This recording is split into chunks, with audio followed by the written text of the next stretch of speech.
Okay, so tear down of one of these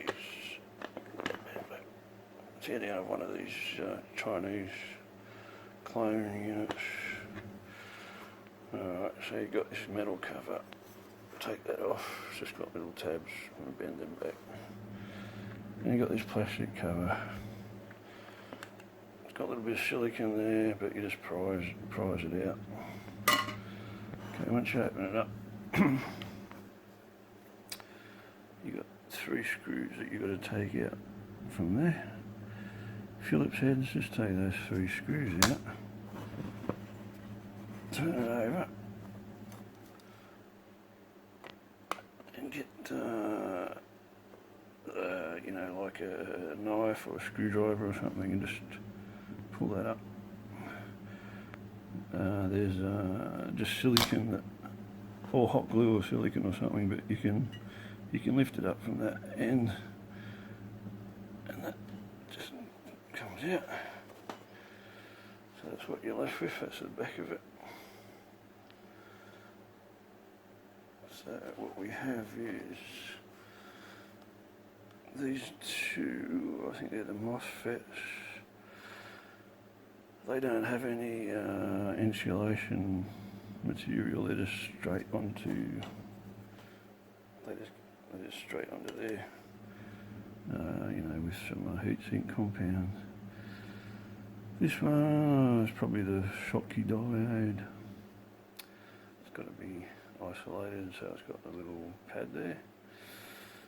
So here's our inductor, and here's our 2 big capacitors. They're both 1,000 microfarads, but they're only 35 volt.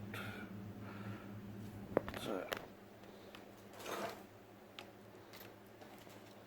that's the OEM original.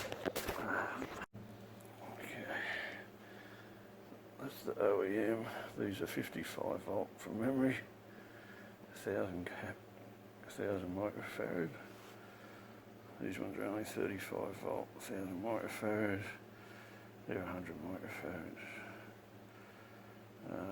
You've got a big diode there. I'm not sure what that function is. Alright, so we turn it over. Oh no, I'll go back. These capacitors, there's no silicone, they're just loose. So they need to be stuck down so the vibration doesn't affect them. But you know, you could go up to 55 volt. That's what these are. You could fit 55 volt in there, no problems. The 2 MOSFETs, they're also lower voltage than the OEM ones. I think they're 35 volt too, but the OEM ones were 55. There's an inductor there. Same as an inductor. Turn it over. I don't understand any of that, but these connectors are soldered onto the board. So it's all quite well made. I think we're worth $20, including postage from China. Not bad at all.